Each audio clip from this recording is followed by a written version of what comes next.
정말 감사합니다. 하나님께서 우리의 하나님이 되시고 우리는 하나님의 아들 되게 하시고 자녀 되게 하심을 감사합니다. 이제 부름간에 우리의 모든 눈물을 씻기시고 환난과 근심과 두려움과 걱정과 염려를 떠나게 하시며 저 천성에서 알파와 오메가 되신 처음과 나중 되신 예수 그리스도와 영원토록 왕노릇하며 살아갑니다. 아버지, 그 소망을 가지고 오늘도 우리는 승리하기를 원하며 세상을 이기기를 원하며 원수마귀를 이기기를 원하며 나의 정욕을 이기기를 원합니다. 우리를 공격하는 불뱀의 공격을 주님께서 막아 주시옵시고 늘 성령 하나님으로 성령의 검으로 싸워 승리하는 거룩한 백성들 되게 하여 주시옵시며 특별히 우리 사랑하는 아들 오광선 형제를 붙들어 주시옵시고 고통 중에 있습니다. 예수님의 십자가의 고통을 생각하면서 능히 이길 수 있는 믿음을 허락하여 주시옵소서. 신방 갈 때 성령 하나님 동행하시사 함께 가셔서 어루만지시고 치료하여 주시옵소서. 오늘도 성령께서 주님 말씀하실 줄로 믿습니다. 요한에게 주신 계시 음성 함께 듣는 귀하고 복된 시간 되게 하옵소서. 거룩하신 예수 그리스도 이름으로 기도드립니다. 아멘. 자, 신천 신지와 새 예루살렘에 대해서 21장에서 말씀하고 있습니다. 자, 새 하늘과 새 땅에 대해서 먼저 살펴봅니다. 요한은 새 하늘과 새 땅을 바라보고 있습니다. 여러분 어떻습니까? 아직도 여러분의 눈에는 여러분의 지금 보이는 환경만 선명하게 보이십니까? 적어도 이제는 우리가 하나님의 나라를 바라보면서 그 하나님의 나라에서 누리게 될 영광을 이제는 믿음으로 바라보아야 하지 않겠습니까? 21장 1절입니다. 또 내가 새 하늘과 새 땅을 보니 처음 하늘과 처음 땅이 없어졌고 바다도 다시 있지 않더라. 요한은 당시에 로마라는 가장 강력한 정치 집단 권력 아래서 극심한 고통을 당하고 있었습니다. 그들은 인간으로서는 차마 견디기 힘든 그런 극형들을 받고 있었고 그 가운데서 그들이 승리할 수 있는 오직 하나의 비결은 바로 새 하늘과 새 땅을 바라보는 것입니다. 새 하늘과 새 땅 그리고 하나님의 나라를 바라보는 것입니다. 그 하나님의 나라에 계시는 예수 그리스도를 바라보는 것입니다. 그래서 1장에서 예수 그리스도께서 요한에게 먼저 보여주시는 겁니다. 세상 끝날에 대해서 말씀하시면서 먼저 예수님의 그 영광스러운 그 보좌를 보여주시면서 끝까지 이 귀한 것을 잡으려면, 이 귀한 것을 쟁취하려면 세상을 이겨야 된다. 그래서 21장에도 역시 세상을 이긴 성도들이 살게 되는 새 하늘과 새 땅, 신천신지입니다. 그것을 요한이 보고 있습니다. 저와 여러분 보셔야 되지 않겠습니까? 이제는 세상만 바라보지 마시고 세상은 없어지게 될 것입니다. 없어지게 되는 세상 바라보지 마시고 없어지게 되는 세상에 속한 물질들 바라보지 마시고 이제는 우리의 눈을 들어서 새 하늘과 새 땅을 바라보시기를 예수 그리스도 이름으로 축복합니다. 처음 하늘과 처음 땅이 없어진다는 설이 있습니다. 소멸된다. 그리고 처음과 처음 하늘이 갱신된다. 이런 두 가지 설이고 갱신된다는 것이 오늘날 받아들여지고 있다는 것을 볼 수가 있습니다. 저는 어떻게 보느냐 하면 그냥 말씀 그대로입니다. 말씀에 없어진다고 했습니다. 처음과 처음 땅과 처음 하늘이 없어졌고 이미 진행된 것처럼 말씀하고 있기 때문에 저는 없어진다고 생각을 합니다. 그리고 하나님께서 새로운 새 창조 동산을 진설하시고 저희들을 그 창조 동산에 다시 회복시켜 주신다고 생각합니다. 그래서 갱신된다고 믿는 사람들은 하나님께서 자신의 창조 동산을 버리실 리가 없다 이렇게 보는 것입니다. 때로는 하나님께서 창조 동산뿐입니까? 심지어는 하나님의 많은 선택받은 이스라엘 백성까지도 하나님께서는 버리실 때는 가감하게 버리시는 걸 봅니다. 그래서 불로 세상이 소멸될 때 악이 제거되고 악에 속하지 않은 그런 부분은 회복이 될 것이다 이렇게 보고 있습니다. 그런데 성경은 처음 하늘과 처음 땅은 없어졌고, 영어 성경에도 보니까 passed away 이렇게 써요. passed away는 사람이 죽었을 때 사용하는 말이에요. 그 사람 죽고 지금 세상에 형체도 없어요. 그래서 부모님이 돌아가셨습니다 할 때 사용하는 게 passed away입니다. 그러면 처음 하늘과 처음 땅은 이미 흔적도 없이 형체도 없이 사라졌다라는 겁니다. 왜냐하면 요한 사도가 새 하늘과 새 땅이라고 할 때 이것을 new, 영어에는 new라고 하는데 이것을 네오스라는 말이 있고요. 카이논이라는 두 가지 단어가 있습니다. 두 개 다 새로운 것을 의미합니다. 근데 네오스는요, 시간의 개념입니다. 시간의 개념으로 옛날이 아니고 지금 새로운 것, 이것이 바로 네오스입니다. 그런데 네오스 대신에 요한은 카이논이라는 단어를 쓰는데, 이 카이논은 뭐냐면 질적으로 형질 자체가 바뀌어진 것을 말하는 것입니다. 그래서 요한도 아마 완전히 다른 하늘과 땅을 언급하는 것이 아닌가 생각합니다. 베드로 사도는 이 새 하늘과 새 땅을 의의 집이라고 표현하고 있습니다. 자, 의는 누굽니까? 의는 예수 그리스도를 가리킵니다. 번제단이 아까 오전에 우리 말씀 보셨죠? 번제단은 하나님의 의를 나타내는 것이라, 물두멍은 하나님이 우리의 성도의 성화되는 것을 의미한다 말씀드렸는데, 바로 의는 바로 번제단이신 예수 그리스도를 가리킵니다. 그래서 바로 새하늘과 새 땅은 예수 그리스도의 집입니다. 우리는 그의 약속대로 구하는 바 새 하늘과 새 땅을 바라보도다. 여러분, 지금 우리의 눈이 무엇을 바라보고 있습니까? 세상 바라보면 잘못된 것입니다. 베드로가 바다에서 무엇을 바라봤습니까? 파도를 바라보지요. 그러니까 예수님의 제자들이 하는 소리가 죽겠네. 세상 바라보는 동안에는 우리 입에서는 죽겠네 소리밖에 안 나올 겁니다. 새 하늘과 새 땅을 바라보시기 바랍니다. 소망이 있습니다. 생명이 있습니다. 영광이 있습니다. 면류관이 있습니다. 예수님의 십자가의 못 박음으로 이 세상에는 더 이상 존재하지 않습니다. 의라는 것이 예수님을 십자가에 못 박았기 때문에 세상에는 의가 존재하지 않아요. 요한 사도가 말씀하고 있습니다. 16장 16절입니다. 요한복음 16장 16절. 의에 대하여라 하면 내가 아버지께로 가니 너희가 다시 나를 보지 못하며. 예. 의라고 말하는 것은 의가 세상에 왔는데 의를 십자가에 못 박았습니다. 그래서 의가 왔지만 못을 박았다. 너희가 다시 나를 보지 못할 것이요. 그래서 의는 세상에 없습니다. 정말 의의 집은 새 하늘과 새 땅입니다. 처음 하늘과 처음 땅은 사라지고 창세기에서 잃어버린 낙원의 회복이 바로 새 땅과 새 하늘입니다. 하나님의 날이 임하기를 바라보고 간절히 사모하라. 그날에 하늘이 불에 타서 풀어지고 체질이 뜨거운 불에 녹아지려니와 우리는 그의 약속대로 의에 구하는 바 새 하늘과 새 땅을 바라보도다. 예, 여기서 분명히 말하죠. 의의 집입니다. 예수 그리스도께서 바로 의의 하나님이세요. 예수 그리스도께서 바로 의가 되십니다. 그렇다면 우리의 심령도 바로 의의 집이 되어야 될 줄로 믿습니다. 적어도 원수마귀가 우리를 지적하거나 정죄하지 않도록 해야 합니다. 그게 바로 거룩함입니다. 의는 바로 거룩함과 동일한 것입니다. 제사장의 첫 번째 요건이 거룩한 옷을 입는 겁니다. 더러운 옷은 안 됩니다. 그런데 스가랴 선지자를 통해서 3장에 보면 여호수아 대제사장이 더러운 옷을 입고 있어요. 그래서 어쩔 수 없는 우리 죄인에 대한 인간이 죄인이라는 것을 말씀하여 주는 것이고, 그리고 또 하나 새로운 옷, 세마포 새 옷을 입혀주십니다. 이것은 바로 그리스도의 의로 우리의 죄가 덮어졌음을 보여주는 증거입니다. 그래서 우리는 번제단을 지나서 하나님의 성소까지 들어온 하나님의 자녀입니다. 우리는 하나님의 의의 백성입니다. 우리는 바로 하나님의 의의 나무입니다. 의의 나무는 의가 되시는 예수님만을 바라보셔야 합니다. 세상이 아닙니다.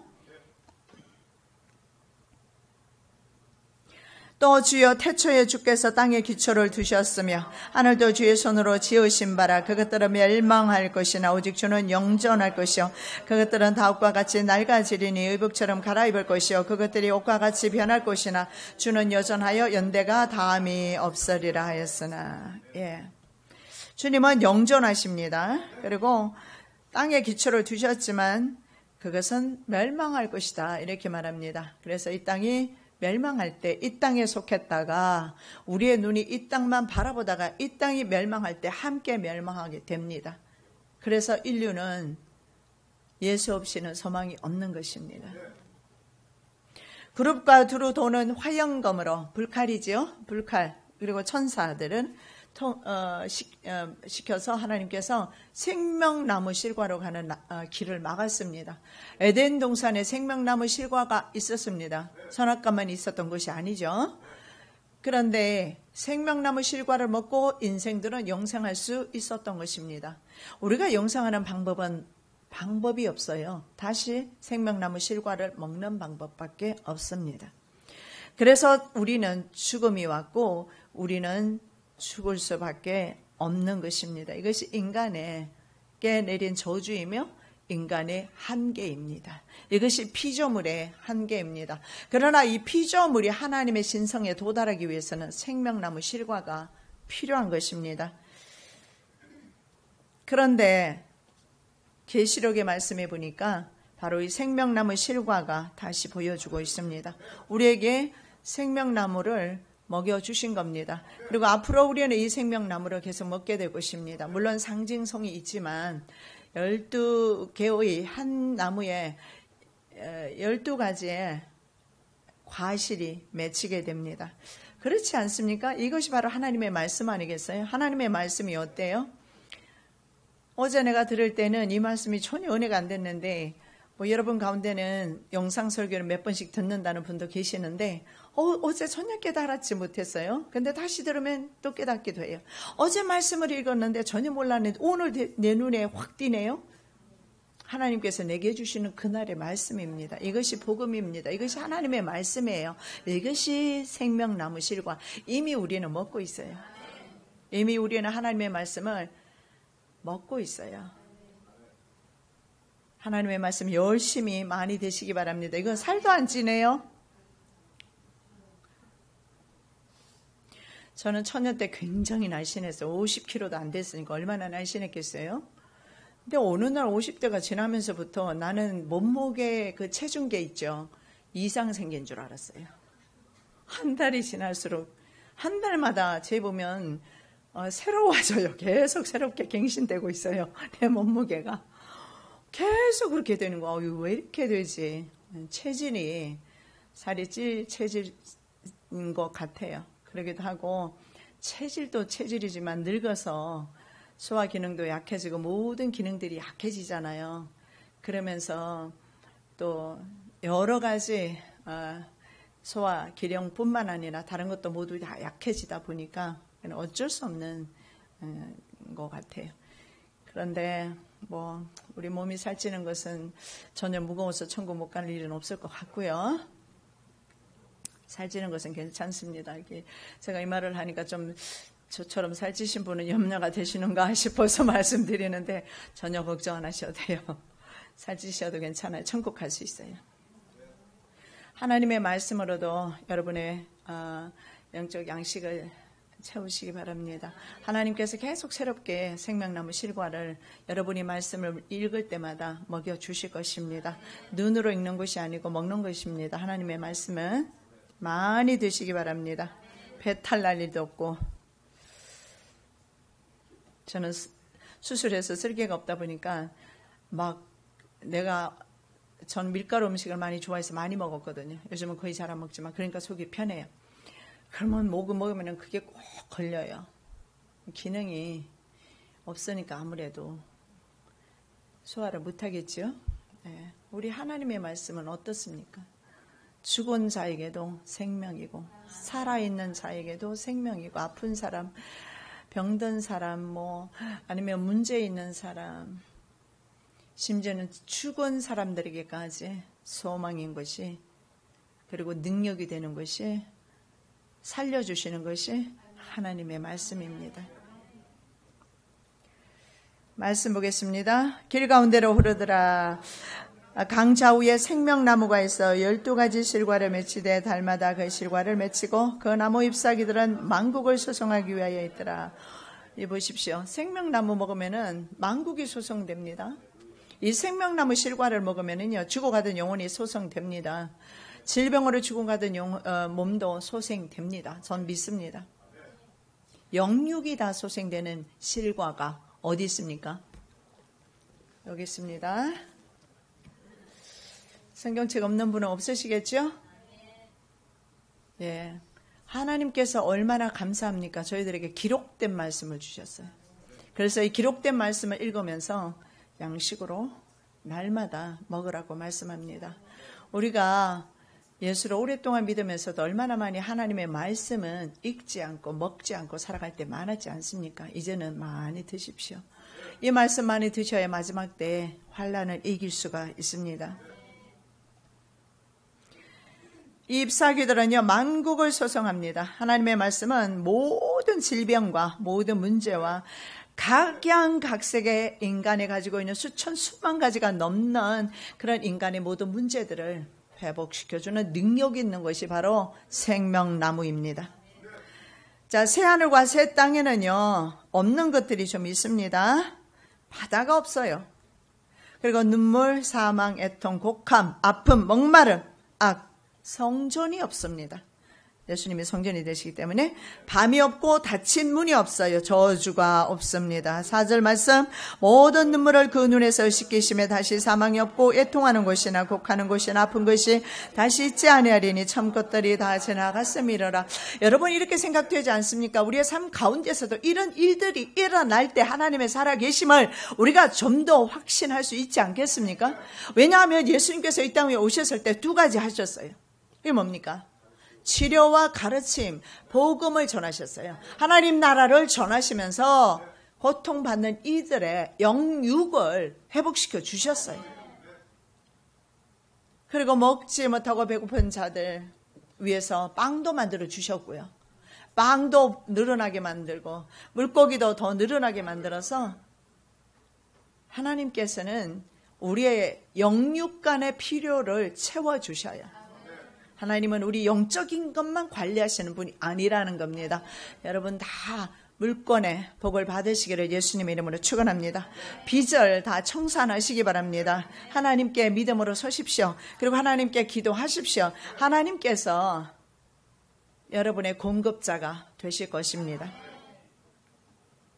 바다가 없어집니다. 1절 말씀. 자, 그런데 이 바다는요, 우리가 생각하고 우리가 알고 있는 대서양이나 태평양이나 이런 바다일 수도 있고요. 어떤 학자들은 창공 위의 물, 그것을 기품이라고 합니다. 기품으로 보는 경우가 있어요. 욥기 38장 30절. 물이 돌같이 굳어지고 해면이 어느니라. 이것이 바로 그 창공 위의 물로 본다는 거죠. 근데 창공 위의 물이 그것이 바로 하늘 위에 물과 하늘 밑에 물이 있었어요. 그것이 바로 노아 홍수 때 다 쏟아졌다고 학자들은 그렇게 보기도 합니다. 어쨌든 이 바다가요, 우리의 육안으로 보던 대서양, 태평양이든 무슨 물이든 간에 바다는 없어진다는 사실입니다. 이 바다에 대해서 왜 언급하고 있는 것일까요? 고대 세계에서 이 바다는요, 무질서나 파멸이나 파괴 혹은 혼돈, 재앙의 장소로 이해되고 있어요. 그래서 우리나라의 심청이 파도가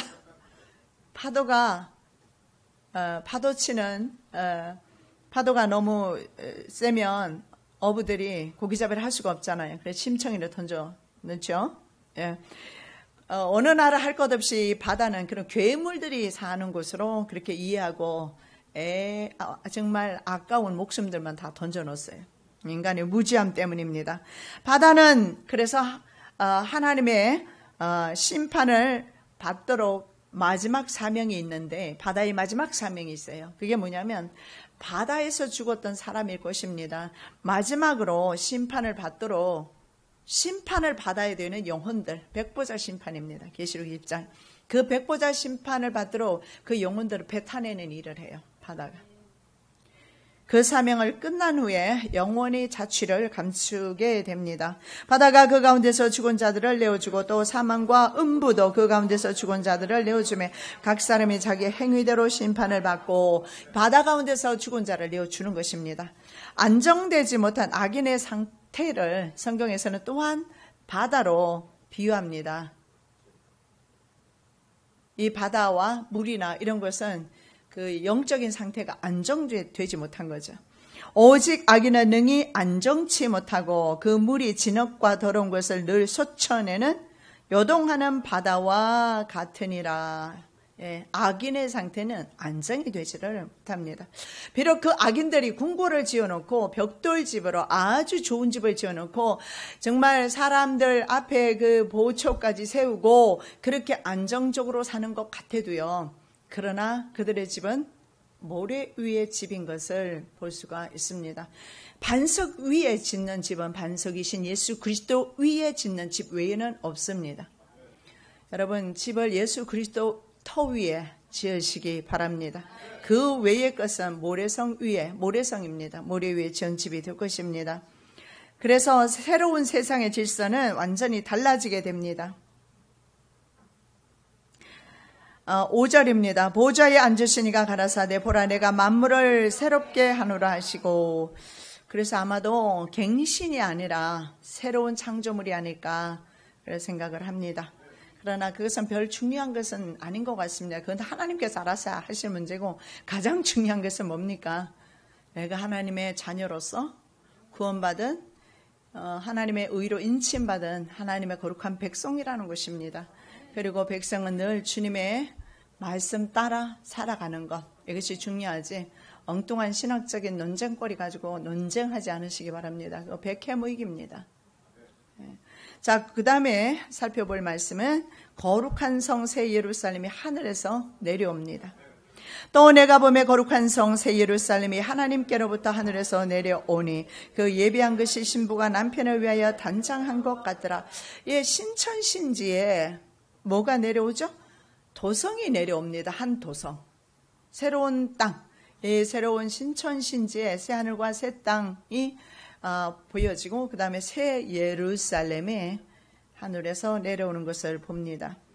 3장 12절 말씀 보겠습니다. 이기는 자는 내 하나님 성전의 기둥이 되게 하리니 그가 결코 다시 나가지 아니하리라. 내가 하나님의 이름과 하나님의 성 곧 하늘에서 내 하나님께로부터 내려오는 새 예루살렘의 이름과 나의 새 이름을 그 위에 기록하리라. 3장에도 보면 예루살렘이 하늘에서 내려온다. 그렇습니다. 여러분, 이 살렘이라는 것이 뭐냐면 평안이란 뜻입니다. 평안은 하늘에서 내려오는 것이지 세상에서 취하는 것 아닙니다. 세상에서 여러분이 무엇이든가 어둠으로 인해서, 가짐으로 인해서 평안과 위로를 얻으려 하면 그 순간부터 여러분 잘못되는 것입니다. 바로 예수님께서 말씀하시듯이 내가 세상에 기뻐하심을 입은 자들에게 평화로다. 예수님이 오신 것은 평강 주러 오셨어요. 그래서 이 말입니다. 신천신지에는 예루살렘 도성이, 그 도성이 다시 새롭게 하늘에서 내려옵니다. 그런 의미에서 볼 때 우리는 이미 예루살렘의 도성에 살고 있어야 한다라는 겁니다.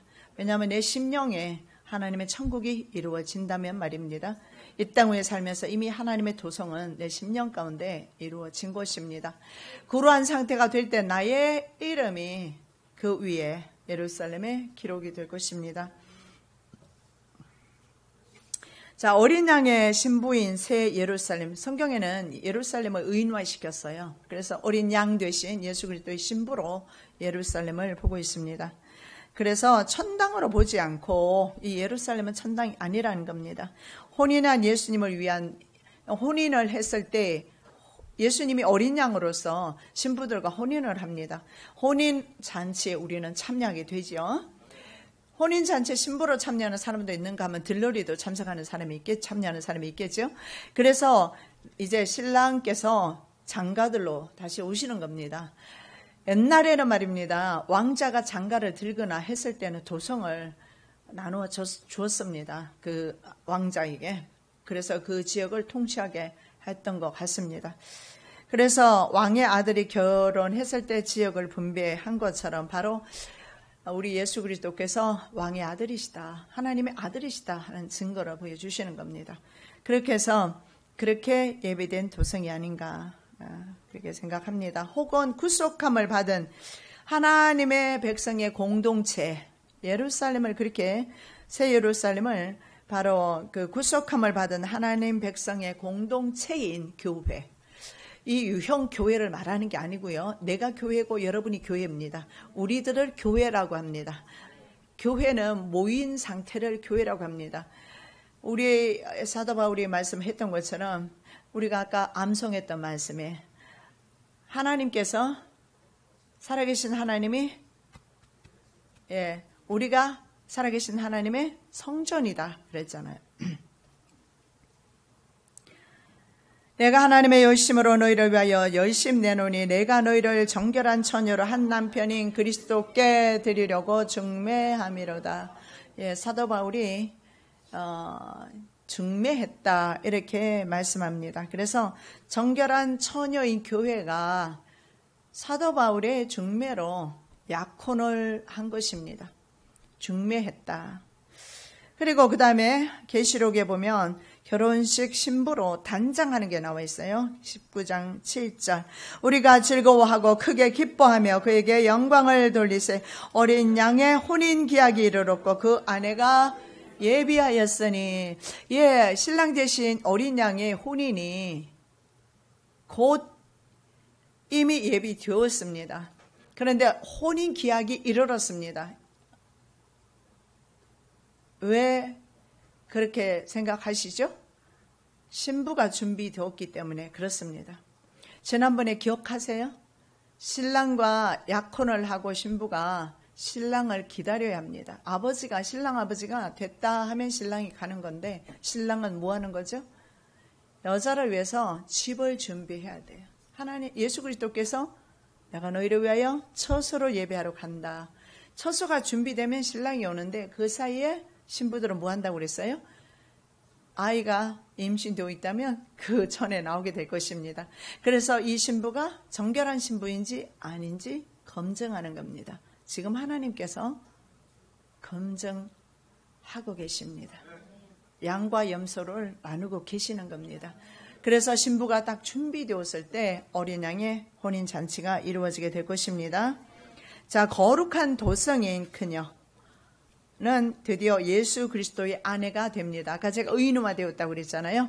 새 예루살렘 도성이 하나님과 예수 그리스도와 결혼을 하는 겁니다. 7 대접을 가지고 마지막 7 재앙을 담은 7 천사 중 하나가 나와서 내게 말하여 가로되 이리 오라 내가 신부 곧 어린 양의 아내를 내게 보이리라 하고 성령으로 나를 데리고 크고 높은 산으로 올라가 하나님께로부터 하늘에서 내려오는 거룩한 성 새 예루살렘을 보이니 거룩한 성 예루살렘을 보여주시고 계십니다. 이 거룩한 새 예루살렘이 뭐예요? 바로 어린 양의 신부라는 것입니다. 그렇다면 성도가 바로 이 거룩한 공동체, 신앙 공동체, 교회가 바로 예수 그리스도의 신부이며 동시에 무슨 뜻입니까? 새 예루살렘이라는 겁니다. 저와 여러분이 바로 새 예루살렘이 되시기를 바랍니다. 교회는 성도를 가리킵니다. 우리가 이거 암송하고 있는 말씀이죠. 암송 한번 해볼까요? 그 전에 말씀 한번 더 보겠습니다. 자, 새 예루살렘이 교회 시대에 거듭난 모든 성도의 어머니라고 불려주고 있습니다. 갈라디아 4장 26절입니다. 오직 위에 있는 예루살렘은 자유자니 곧 우리 어머니라. 그래서 새 예루살렘이 뭡니까? 교회 시대, 은혜 시대에 거듭나게 된 모든 성도들이 어머니라는 겁니다. 그래서 새 예루살렘은 바로 예수 그리스도의 신부인 교회를 상징할 수도 있겠습니다. 그래서 교회는 성도를 가리키는 것이 우리가 암송한 말씀 고린도후서 6장 16절 하나님의 성전과 우상이 어찌 일치가 되리요 우리는 살아계신 하나님의 성전이라 이와 같이 하나님께서 가라사대 내가 저희 가운데 거하며 두루 행하여 나는 저희 하나님이 되고 저희는 내 백성이 되리라 하셨느니라. 교회는 바로 우리 성도입니다. 이런 아름다운 교회, 유형 교회가 아니라 내가 바로 살아계신 하나님의 성전입니다. 하나님의 성전은 첫째도 둘째도 마지막도 정결해야 합니다. 거룩해야 합니다. 날마다 씻어야 합니다. 거룩한 삶을 사시기를 바랍니다. 하나님의 장막이 사람들과 함께 있습니다. 도성처럼 집도 의인화되어 있는 것을 봅니다. 성경에 하나님의 장막이 나와요. 말씀 봅니다. 계시록 21장 3절. 내가 들으니 보좌에서 큰 음성이 나서 가로되 보라 하나님의 장막이 사람들과 함께 있음에 하나님이 저희와 함께 거하시리니 저희는 하나님의 백성이 되고 하나님은 친히 저희와 함께 계셔서 하나님의 장막이 사람들과 함께 있다. 하나님의 장막 이렇게 말씀합니다. 자, 신약은 구약은 히브리어로 되어 있어요. 근데 신약은 헬라어로 되어 있습니다. 그리스어입니다. 그리스어의 장막이 스케너입니다. 스케너는 하나님의 임재를 뜻하는 히브리어. 헬라어의 바로 스케너는 히브리어에서는 미시칸이라는 것을 번역한 것입니다. 이 말은 뭐냐 하면 바로 장막이라는 것은 하나님의 임재를 가리킨다라는 것입니다. 여러분 성막 공부해 보셔서 아시잖아요. 성막 안에 지성소에 계시는 분이 누구였습니까? 쉐키나 하나님의 영광이죠. 하나님께서 성막 안에 거하셨어요. 그래서 미슈카는 하나님의 임재, 쉐키나 영광을 가리키는 것입니다. 우리의 가정에 우리의 교회에 하나님의 쉐키나 영광이 항상 임재에 계셔야 합니다. 자, 그래서 그런 의미에서 도성도 의인화되고 의인화되어서 새 예루살렘은 하나님의 백성들을 의미하고 예수님의 강림과 함께 이제 새롭게 변화됩니다. 자, 사탄의 신부는요, 누굽니까? 사탄도 신부가 있어요. 그러면 사탄의 도성이 어디예요? 성경에는 뭐라고 했어요? 우리 살펴봤잖아요. 17장, 18장에 나오죠? 바벨론입니다. 사탄의 신부는 바벨론, 예수 그리스도의 신부는 새 예루살렘. 새 예루살렘은 누구요? 바로 저와 여러분이 되셔야 합니다. 새 예루살렘. 여러분 지금 예루살렘 말고요. 지금 예루살렘이 하나님의 신부면 우리 예루살렘 가서 다 살아야 돼요. 그럴 필요는 없을 것 같습니다. 저와 여러분이 바로 하나님께서 신부로 지목하신 아하수에로가 에스더만 지목했어요. 그런 것처럼 살아계신 그리스도께서 저와 여러분을 그리스도의 당신의 신부로 지목하시고 단장을 마치기를 원하십니다. 거룩함으로 단장하시기 바랍니다. 두 도성이요 전부 다 보석으로 꾸며져 있습니다. 그런데 바벨론 도성은요 다른 사람의 피 위에 세워진 도성입니다. 어떻게 보면 니느웨 성처럼 피성이라 볼 수 있고 그리고 온갖 더러운 세상의 그런 방식으로 얻어들인 수입으로 그렇게 꾸민 것입니다. 그러나 바벨론은 큰 성으로 나와 있고요. 예루살렘 도성은 큰 성이다 이런 말을 하지 않아요. 예루살렘의 도성은요 거룩함입니다. 틀려요. 크다 작다의 개념은 아닌 것 같습니다. 그건 아니고 거룩한 새 예루살렘 도성은 거룩함입니다. 그래서 하나님의 신부는 거룩함으로 준비해야 돼요.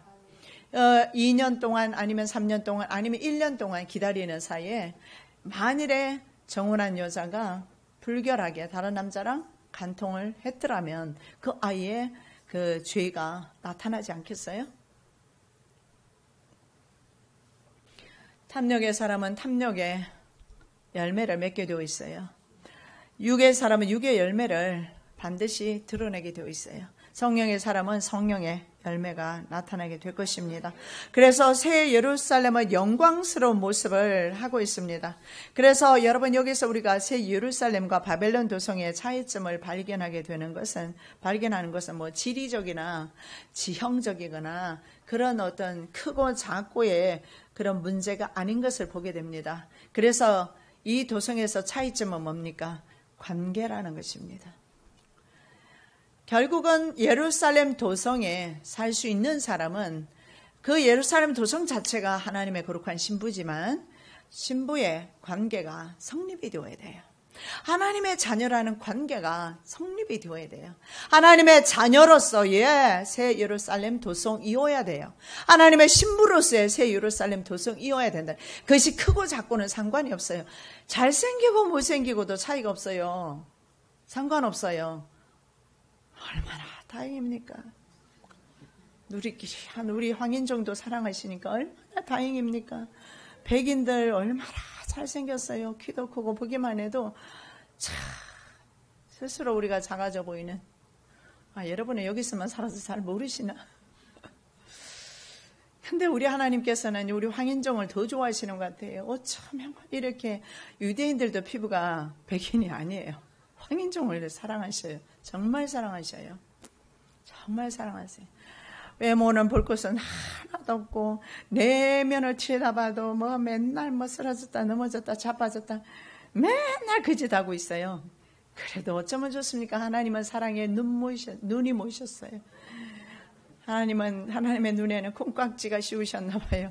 나 같은 죄인을 사랑하시다니요. 나같이 죄 많은 인간을 사랑하시다니요. 나처럼 불순종하고 거역하고 제멋대로인 것을 주님이 사랑하셔서 아직도 죽지 못하고 살아가 버둥거리고 있으며 하나님을 거역하고 성품적으로 하나님을 대적하는 나를 하나님은 끝까지 참으시고 인내하시고 사랑하시다니요.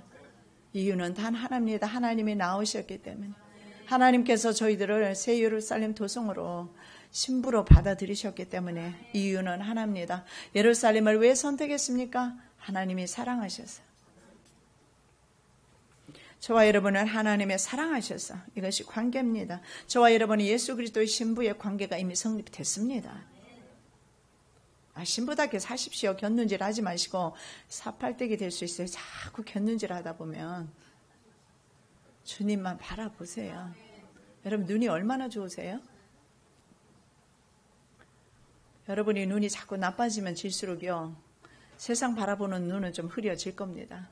그래서 눈이 좀 나빠지는 것도 괜찮은 것 같아요. 너무 세상 쫓지 않고 주님을 바라볼 수 있다면요. 그래서 늙어가는 것은 나쁘지 않은 것 같아요. 아무도 동의를 안 하시네. 백발은 면류관이라고 그랬어요. 괜찮습니다. 늙는 것은. 왜냐하면 내 육체가 늙어지면서 내 정욕도 좀 늙어지지 않겠습니까? 안 죽어지겠습니까? 아무래도 좀 죽지요. 그래서 나이 든 사람이 좀 더 원숙해집니다. 이제. 근데 참 죽지 않는 것은 입은 죽지 않아가지고 입은 절대로 늙지도 않아요. 입은 원래 주름이 좋아지고 주름도 들지 않고요. 우리 입을 딱 제어하시면 신앙의 경건에 도움이 됩니다.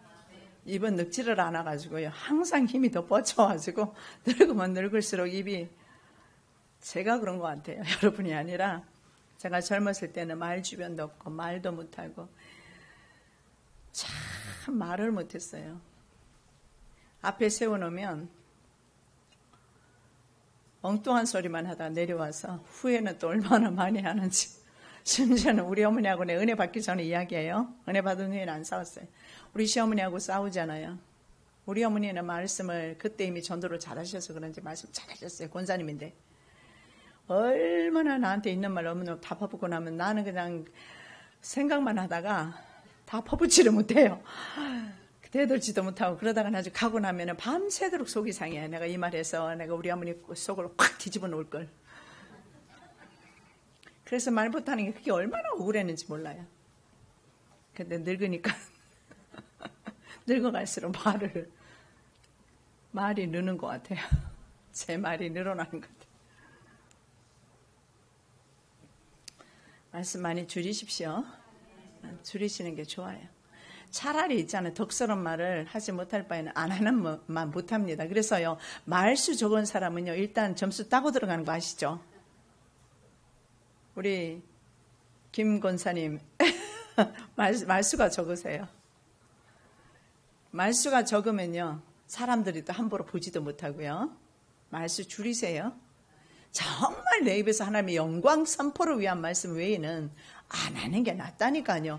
거기다가 불평, 불만 나올 바에는 하지 않는 것이 100번 낫습니다. 하지 마십시오. 낙심 섞인 말, 예수님은 십자가에 못 박는 말. 하나님은 얼마나 가슴 아프시겠어요. 얘들아 내 아들까지 주었는데도 아직도 무엇이 부족하냐. 요한복음 1장 14절 말씀이 육신이 되어 우리 가운데 거하심에 우리가 그 영광을 보니 아버지의 독생자의 영광이요 은혜와 진리가 충만하더라. 여기 육신이 되어 우리 가운데 거하심에 이것이 뭐냐면 바로 회막을 가리키는 겁니다. 여러분 여기에서도 우리가 아셔야 될 것은 우리 가운데 거하심에 텐트 치고 거하신다는 것을 말하는데 예수님 우리 보셨죠? 성막 보셨잖아요. 예수님께서 하나님께서 성막 가운데 계셨어요. 그래서 이 거하심에 이 말은요 회막 가운데 거하셨다 이 말입니다. 구약시대 때 회막 가운데 거하셨고 회막 가운데 거하셨던 그 하나님의 슈키나 영광이 다시 이스라엘 땅에 육신의 몸을 입고 와서 인간들과 거했다 이렇게 말씀하고 있는 것입니다. 성령 하나님께서는요 현재 우리와 함께 뭐하고 계세요? 텐트 치고 살고 계세요. 회막은 실제로는 없어졌어요. 없어지는 것이 유익입니다. 그럼 이스라엘에 가야 되잖아요. 그죠? 근데 회막이 더 이상 없어요. 성막이 더 이상 없어요. 이제 더 이상 성막 안에 하나님이 성막 안에만 하나님께서 계시지만은 않습니다. 이제 다시 사신 예수 성령님으로 오셔서 전 세계 곳곳에 심지어 우리의 심령 안에까지 거하실 수가 있습니다. 내가 아버지께 구하겠으니 그가 또 다른 보혜사를 너희에게 주사 영원토록 너희와 함께 있게 하시니니 저는 진리의 영이라. 세상은 능히 저를 받지 못하나니 이는 저를 보지도 못하고 알지도 못함이라.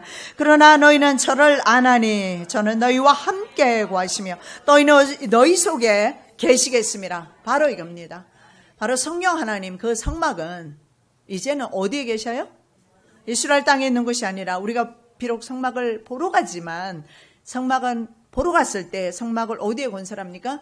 내 심령 안에 그 성막을 건설하셔야 합니다. 예. 너희와 함께 거하시며 이 거하다라는 단어를 영어에는 보면 dwell이라는 단어를 쓰는 dwell은요 함께 동거하다 이런 뜻이에요. 한 집에 사는 것이 dwell. 우리 안수희 집사님하고 권사님 한 집에 사시죠? 따로 살아요? 한 집에 사는 거 맞죠? 네. 금실이 얼마나 좋으신데요. 네, 한 집에 사십니다. 우리 성령 하나님께서 저와 여러분과 함께 한 집에 살고 계셔요. 심지어는 남편과 아내는 한 집에 살아도 내 아내는 못 살아요. 그런데 성령님은 심지어 어디요? 내 안에 사시는 겁니다. 그분이 바로 진리의 영입니다. 그 진리의 영이 우리를 늘 진리로 인도하고 계십니다. 자, 예수님을 믿는 자에게 알파와 오메가 되십니다. 또 내게 말씀하시되 이루었도다. 나는 알파와 오메가요 처음과 나중이라. 헬라어로 알파벳 첫째 글자가 알파입니다. 그리고 그럼 마지막 글자는요 당연히 끝을 의미하는 오메가로 되어 있어요. 그래서 창세기의 천지창조를 시작해서 계시록의 심판을 끝으로 세상 역사에 대한 모든 끝이 나고 새로운 역사가 새 땅 예루살렘에서 시작됩니다. 그런데 이 과정 모든 과정에서 하나님은 알파와 오메가 되셔서 항상 개입하고 계신다는 사실을 아시기 바랍니다. 하나님께서는 이 모든 과정에서 특히 이 인류의 역사를 주관하시고 창조세계, 피조세계를 하나님께서 돌보시고 계시고 특히 말입니다. 하나님의 백성들을 돌보십니다. 이것이 바로 마태복음 28장에 내가 세상 끝날까지 너희와 함께하리라. 임마누엘 하나님은 그러면 너 7년 대환란 때는 함께하지 않을 것이다 이런 말씀 안 했네요. 그죠? 감사하게도 세상 끝날까지 너희와 함께 할 것이다. 바로 임마누엘입니다. 알파와 오메가이십니다. 그리고 사탄과 사탄의 신부는 어디로 갑니까? 불못으로 가게 됩니다. 자, 알파와 오메가이신 예수님은 목마른 모든 사람들에게 생명수 샘물을 주기를 원하십니다. 모든 사람입니다. 내가 생명수 샘물로 목마른 자에게 값없이 주리니. 한 번만 마시면 되잖아요. 한 번 마셔보면은요 어때요? 절대로 세상으로 안 나가게 돼 있어요. 하나님의 성령은 한 번 경험하면 그 성령님과 함께 살아가게 될 것입니다. 원래 인간은요, 생명수, 샘물을 마음대로 먹을 수 있었는데 그 권리를 빼앗겼어요. 바로 창세기 2장 16절에 나와 있죠. 여호와 하나님이 그 사람에게 명하여 가라사대 동산 각종 나무의 실과는 내가 임으로 먹되. 이거는 물이 아니지 않습니까? 꼭 물이라고 해야 다 알아듣습니까? 생명나무 실과를 먹으면 목마르지 않아요. 내가 목마르다라고 여러분에게 말씀드리는 것은 인간은 늘 하나님을 배신했기 때문에 갈증이 난다는 거죠. 세상에 사는 동안에는 계속 평강이 없고 만족이 없어요. 그러나 예수님과 함께하게 되면 만족을 합니다.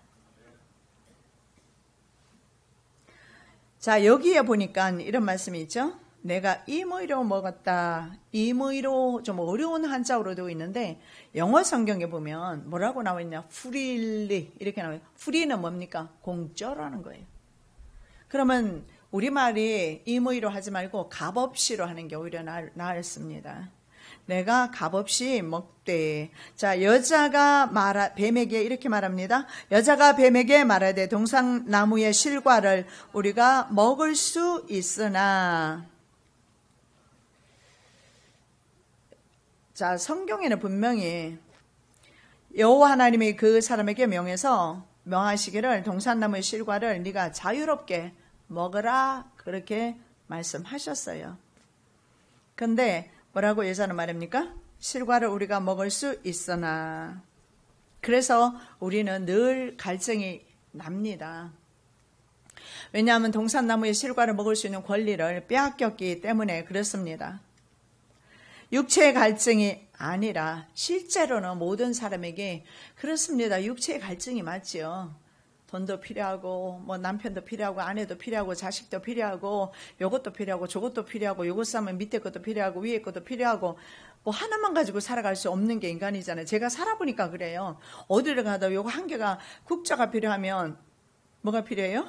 뒤집기도 필요하고 접시가 있으면 국그릇도 필요하고 그래서 늘 인생은 만족함이 없습니다.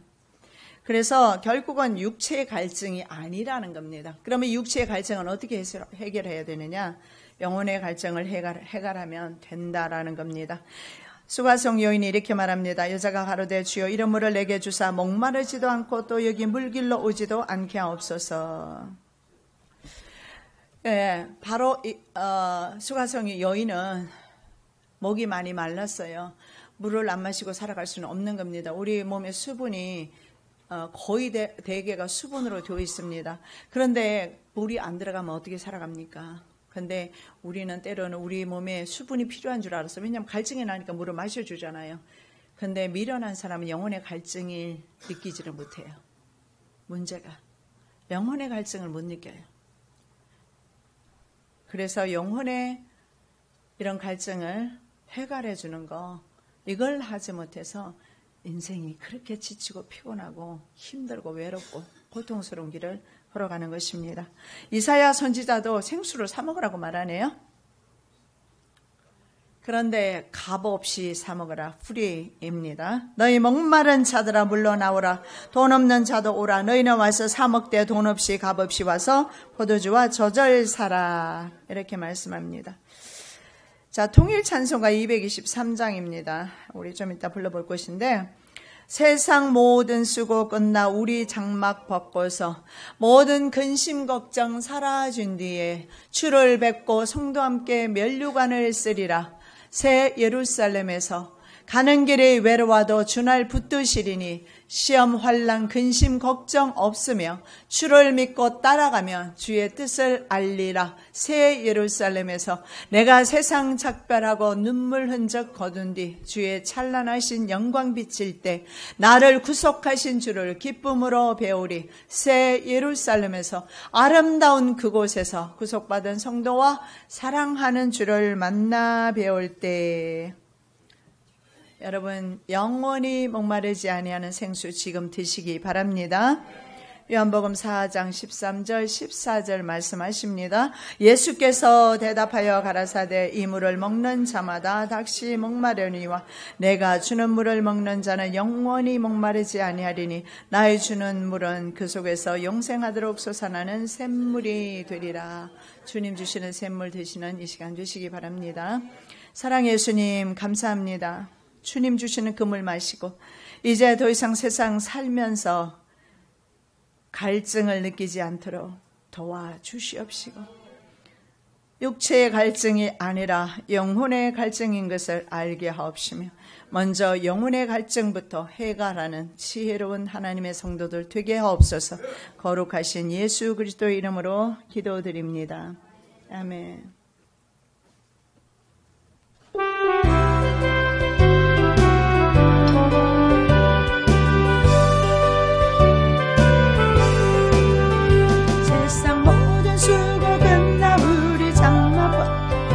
모든 근심 걱정 사라진 뒤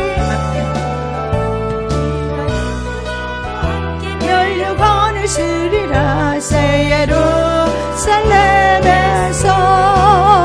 성도들이 함께 노래하리라. 새 예루살렘 새 예루살렘 호산나를 높이 불러 왕을 맞으리. 새 예루살렘에서 가는 길이 외로워도 주 날 붙드시리니 시험 환난 근심 걱정 주를 믿고 따라 주의 뜻을 알리라. 새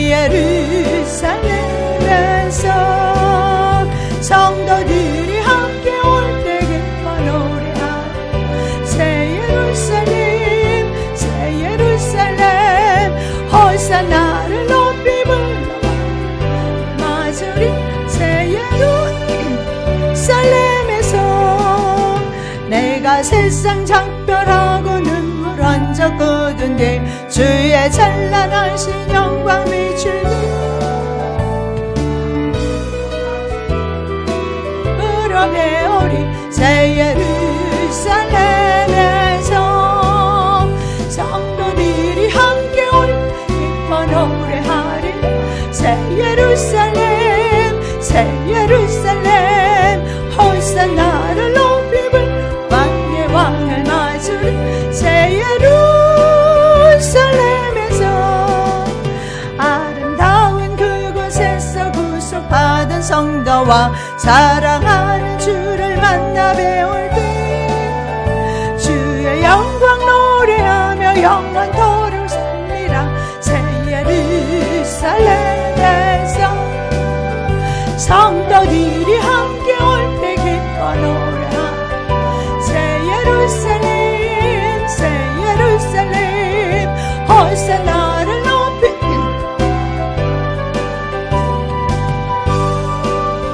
살렘에서. 아멘. 우리가 예루살렘 새 예루살렘에서 영원토록 살 것입니다. 그 전에 먼저 여러분의 심령 상태가 여러분의 가정에 샬롬의 상태가 되시기를 예수님의 이름으로 축복합니다. 사랑의 예수님 감사합니다. 하나님 앞에 감사임을 드립니다. 10의 1조를 드립니다. 받아 흠량하여 주시옵소서. 그렇습니다. 우리가 예루살렘 새로운 도성에서 살게 될 터인데 아버지는 우리의 심령 가운데 새 예루살렘 도성이 건설되게 하여 주시옵시고 샬롬의 왕이신 예수 그리스도를 모시고 살아가는 우리의 가정, 우리의 심령, 우리의 교회 되게 하여 주시옵시고 일주일 동안 살아갈 때에도 죄 짓지 아니하고 새 예루살렘 거룩한 도성에서 믿음으로 승리하며 살아가는 하나님의 거룩한 백성들 되게 하옵소서. 거룩하신 예수 그리스도의 이름으로 축복하며 기도드립니다. 아멘.